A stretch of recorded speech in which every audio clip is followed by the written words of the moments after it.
Hello, everyone. I'm Sarah Joseph, and I empower people with tools that help strengthen relationships.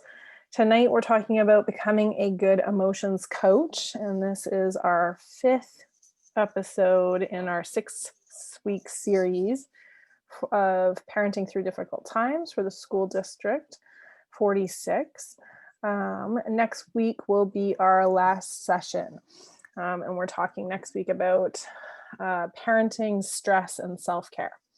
So this week we're going to focus on emotions. So let's dive right in. So emotions, we are emotional beings, and emotions need to be expressed, good and bad. Most people find expressing emotions helpful and suppressing emotions difficult. And emotional experiences are an important part of any close relationship. They provide us with useful information through distinctive facial and vocal expressions, and they often prompt us individually for action. Kids are emotional beings too. So they need the opportunity to explore a full range of human expression, and becoming an emotion coach allows parents to nurture the whole child. Dr. John Gottman, who wrote a whole book on emotion coaching, says a child is ready to interact with you from the moment he or she is born emotionally. So some of the benefits of expressing emotions are research shows that kids do better in school, they handle moods better, they have fewer negative emotions, they recover from emotional events faster. So imagine having an overwhelming moment, having a tantrum or a meltdown, and being able to recover from that quicker. So that, remember, we talked about how it takes at least 20 minutes for us to get our full brain back into a place where we can start learning again. And that's for an adult when we have a bit of a meltdown, or when we flip our lids, so to speak, we move into that fight or flight response. It takes up to 20 minutes for us to get back into a place where we're ready to learn. And for kids, it takes even longer.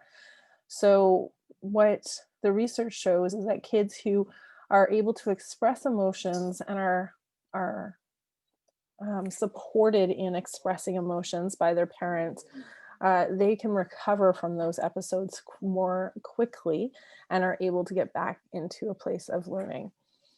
Research also showed that kids are physically healthier, so they get less colds and flus, and they have decreased levels of stress hormones, lowered resting heart rates, and an increased ability to recover from stress, especially teasing and other school behavior.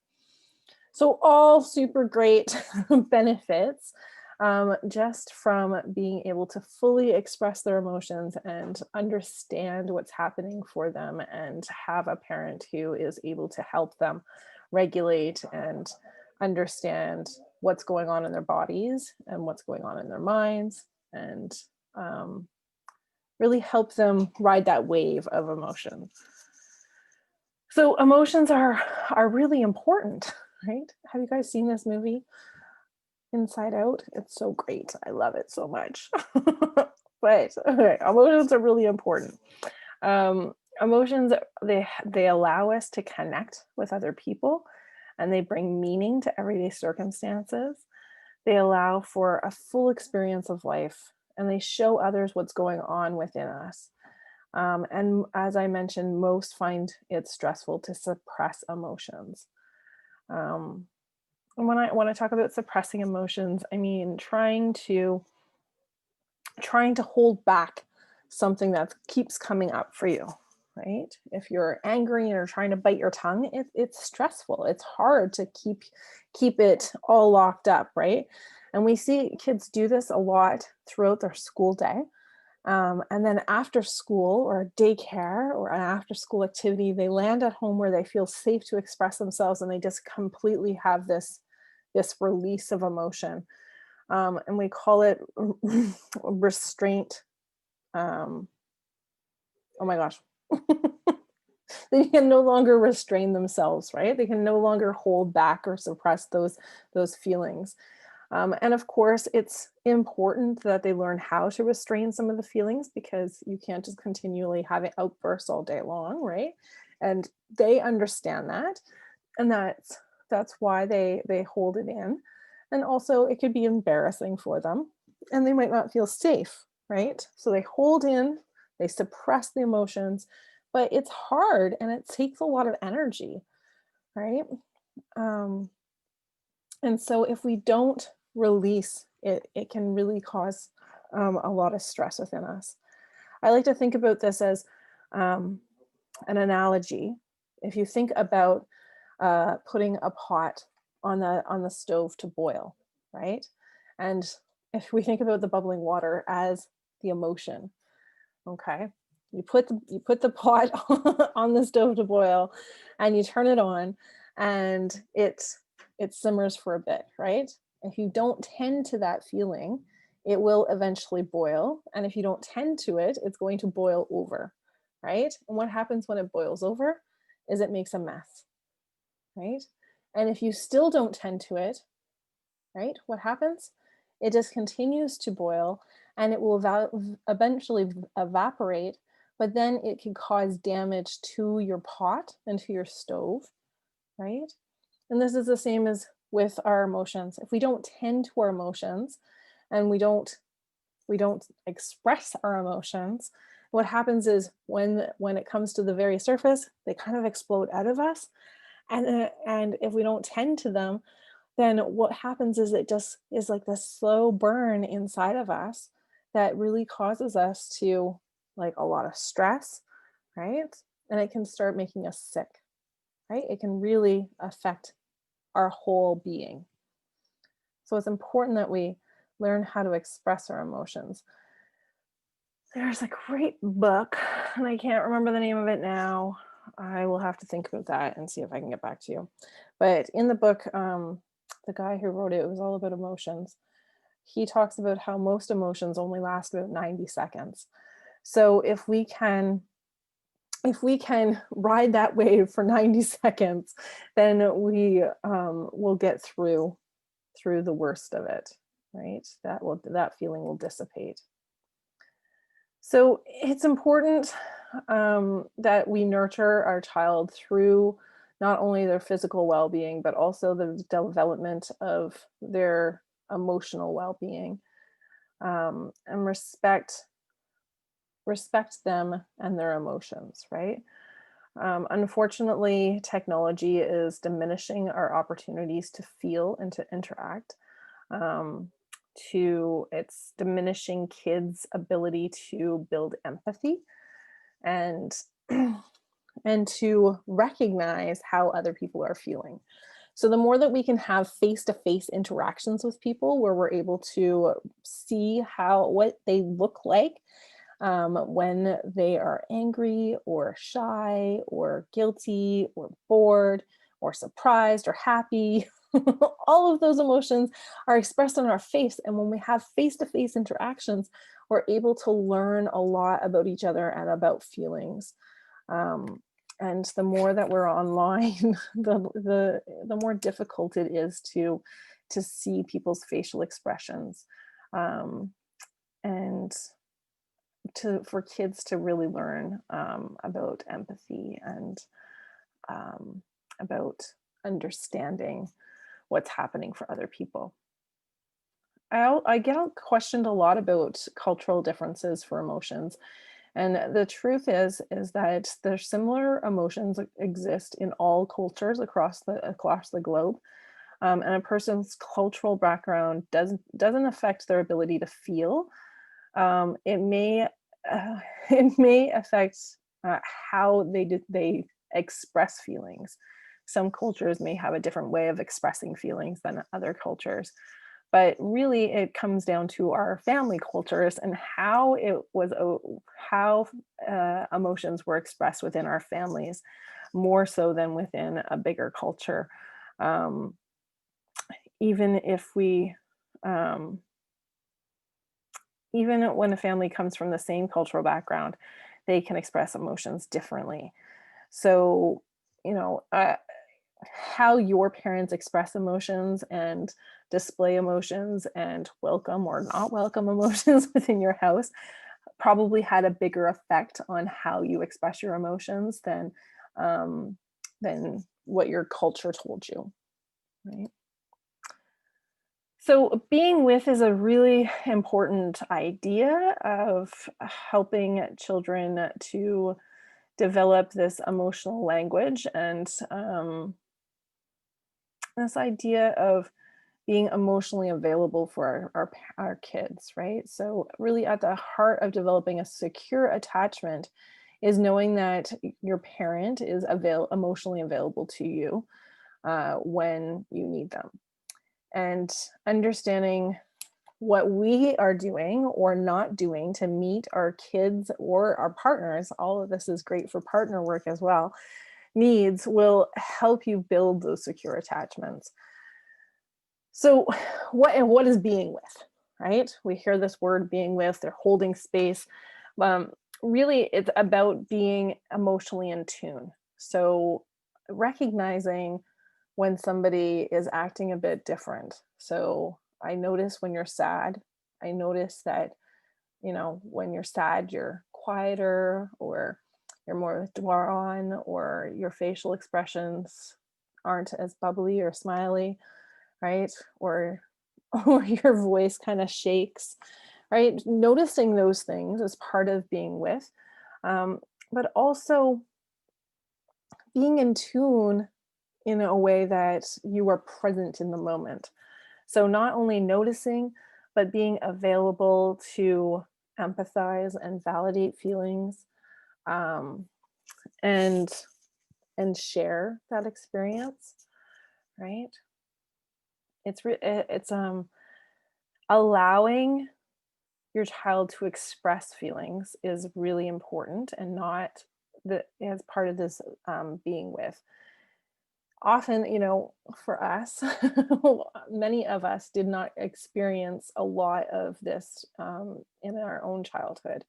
A lot of our feelings were shut down, you know, because we weren't allowed to cry or to make a big scene.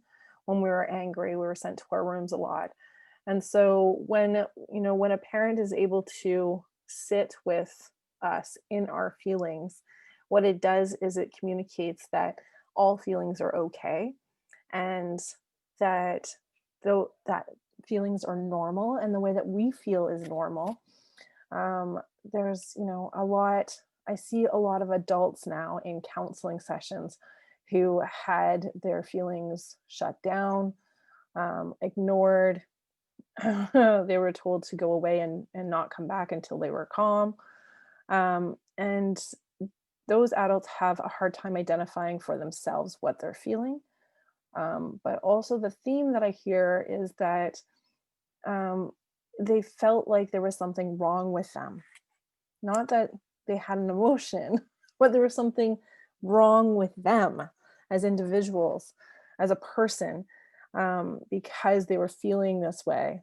They didn't know it was normal, right? And so, us being able to just hold space and to help our kids recognize that feelings are normal, and that any feeling that you have is okay.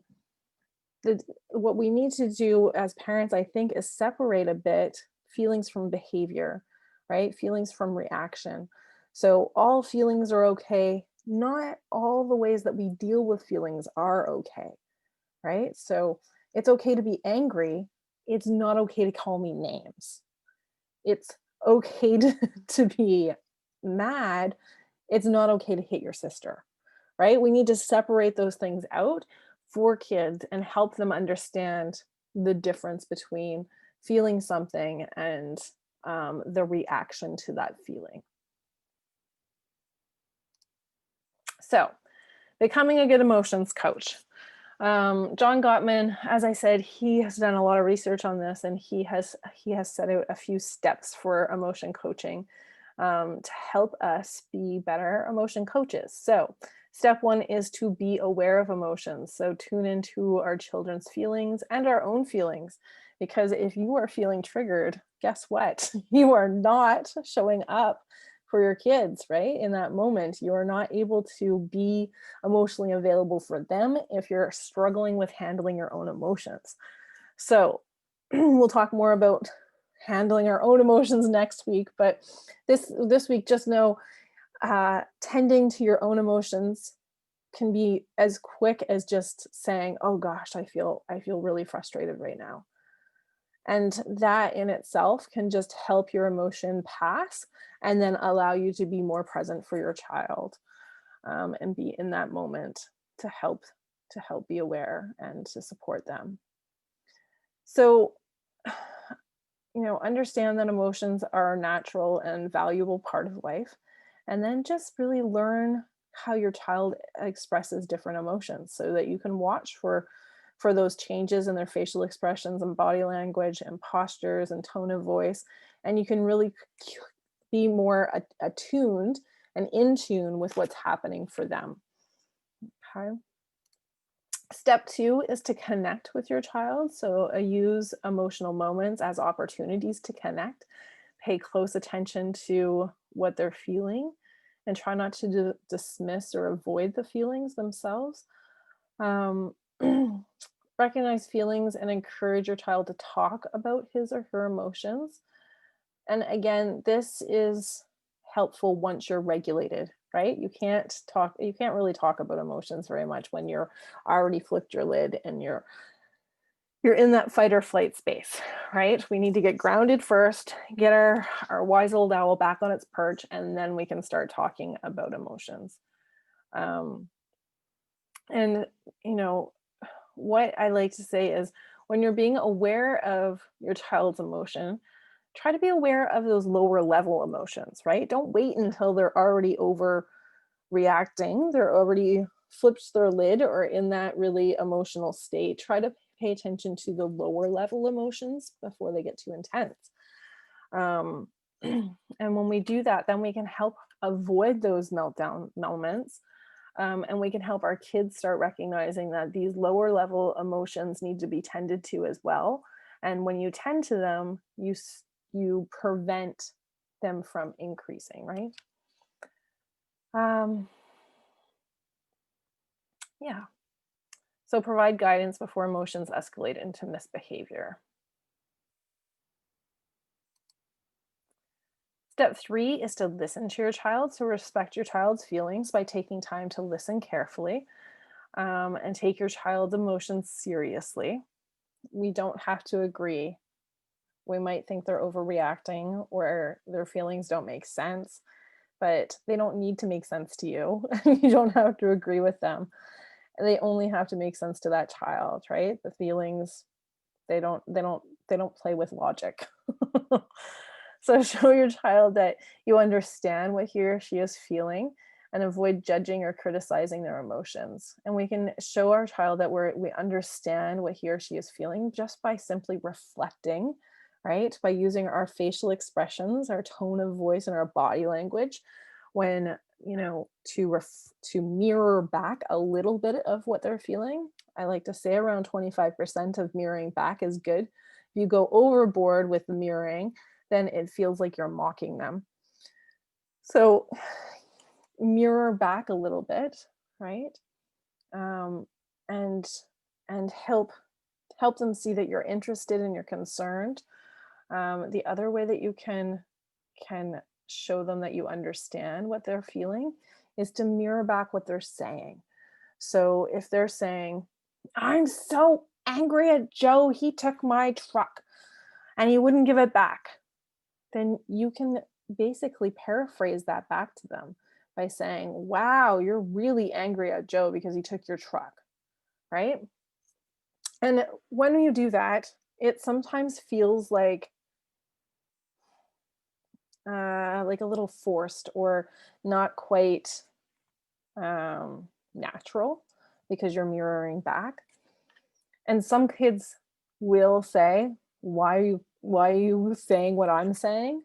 But most of the time, they either don't notice that you're saying the same things, or they just appreciate the fact that you're paying such attention to them that you can repeat back what they're saying.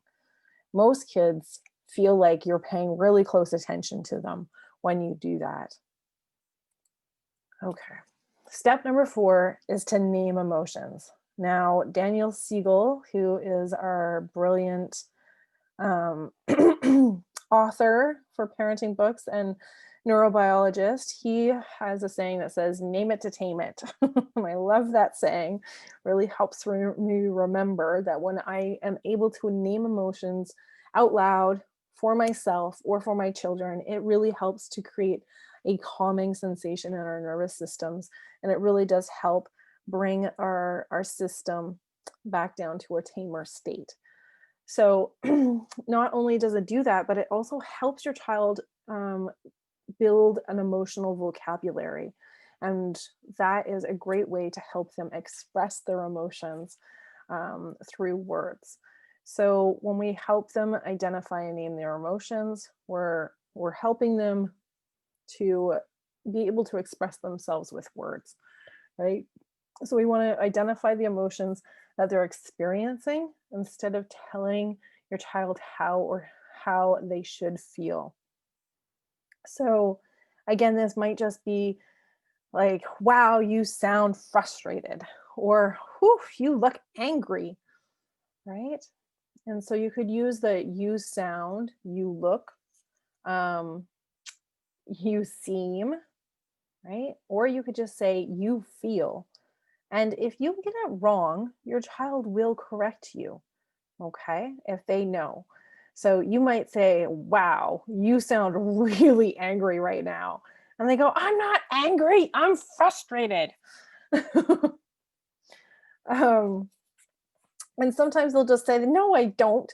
And you can guess again. All right. But it's better to try than to not try.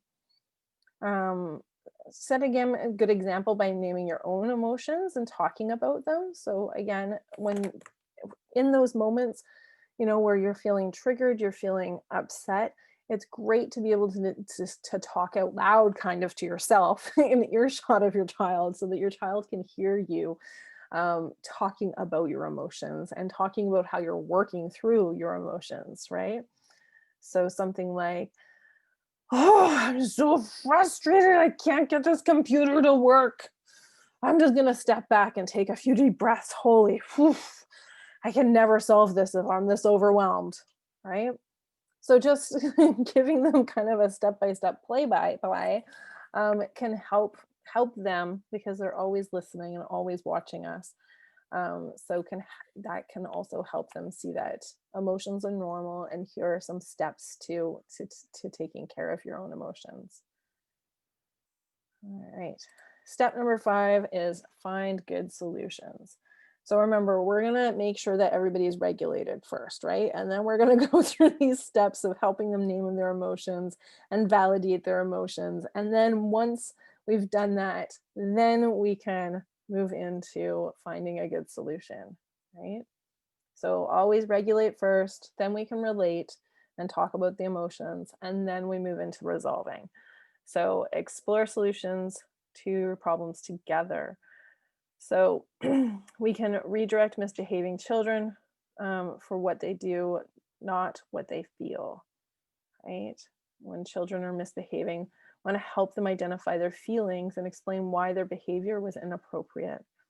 So again, children often misbehave, or, I'm always like, is it really misbehavior? I almost don't like using that word, but we as adults often see children's behavior as misbehavior, when really what it is they're just trying to express their feelings and they don't know how, right?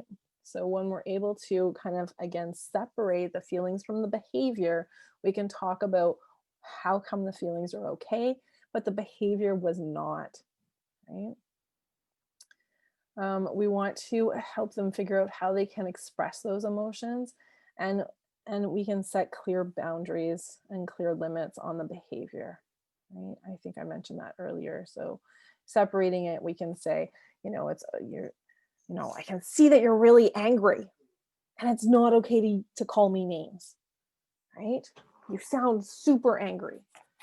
And I can't, we don't call people names in this household, right?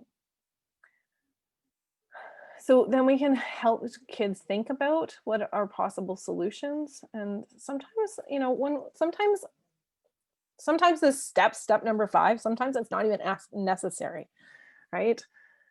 Sometimes kids just want you to hear what's going on for them.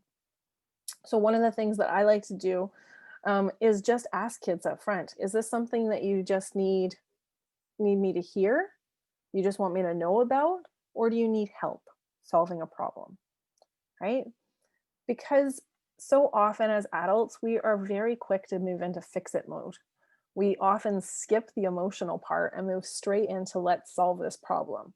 So number 5 is where problem solving should be after all of the connecting that we do and the empathizing and listening to emotions and expressing emotions parts.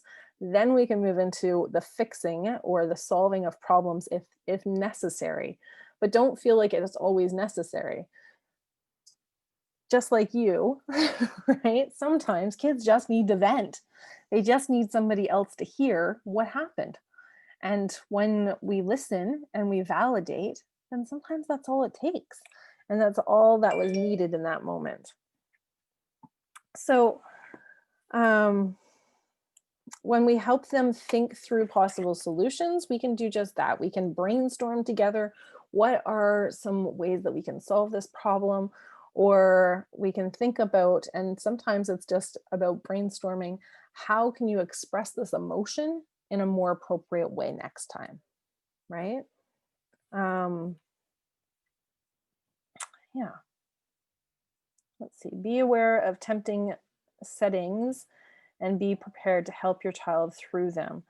So, you know, again, like we get triggered by certain things and your kids are going to have certain settings or certain things that are going to trigger them, and because you know your child you might understand what those settings are, right? um, and it's helpful if we create situations where our children can explore without hearing a lot of us saying, don't do that, don't act this way, don't act that way. So opportunities for us to explore that all the emotions without having a lot of mind your p's and q's type of moments. um yeah, so there we go. So really when we come down to it, emotion coaching is about showing up, right? It's about being present, it's about connecting and being in tune with what your children are feeling, um, and recognizing when you are available emotionally and when you're not, right? Um, what emotion coaching really comes down to is being able to help foster that regulation, right? We're co-regulating to help kids figure out how to regulate themselves. We're helping them build their emotional vocabulary, and we're helping them learn how to express emotions, that emotions are okay, that it's safe to express emotions, and finding healthy ways to express those emotions. And a lot of that work is done because we're in relationship, right? We can co-regulation and emotional intelligence is not something that children develop in school. It's developed in relationship with a caring adult. Um, and it's important that that we take a look at ourselves as well, because we are our children's models for the way that we express emotions, right? They are always watching and listening, and they are learning what emotions are okay to express and what emotions are not okay to express from our reactions to them and to our partners or other people. And if we're always putting our emotions off or putting them onto others, they pick up on that, and that's what they learn as well, right? So being a good emotions coach is not only about helping your child figure out how to regulate themselves. It's about emotional expression and reflecting on our own ability to regulate and express emotions, and then setting a good example for our kids. That can be can be a bit overwhelming, right? um, but it's really important that we do reflect on ourselves and how we're showing up, what they're seeing and hearing when we're expressing emotions, and and recognizing for ourselves whether we're actually emotionally available or not. So becoming a little bit more mindful and aware of when we're available for that kind of work and when we're not. When you're aware of that, then you can be clear, right? Because you cannot be 100% always emotionally available to your kids or to anybody. It's impossible, right? Because you do have your own emotions and needs to take care of. So when you're not available, being very aware of that, you are able to tell your child that in a way that doesn't feel like you're shutting their emotions down or rejecting them, right? Um, just simply expressing your emotions can be helpful in those moments. Just saying, "Wow, I'm feeling really overwhelmed, and I need a break because I really want to be here for you, but whew, I can't do it right now. Let me take a break and I'll come right back." Right? Um, just communicating that is so helpful because then our children know that we're trying, right? And we're not perfect and we have emotions too. And so it sets a really good example for them of how they can excuse themselves from an intense conversation that they're not feeling fully grounded to be in either. So I invite you to take a look and reflect for yourself on how you're doing as an emotions coach and what kind of modeling are you doing for your children. And I invite you to maybe pay a little bit closer attention to those moments when you're feeling triggered and you're feeling overwhelmed, and reflect on what that looks like and how you're communicating with your child that you're available or not available. Okay. I hope that you found this conversation helpful. And if you're here live, stick around and I am going to turn off the recording in just a second and we can have a discussion about this. If you're catching this on replay, then pop some comments in the chat box below. I'd love to hear from you. And next week, again, we'll be meeting for our last session and we'll be talking about parenting stress and self-care. So I will see you next Monday at 8. Thanks for joining.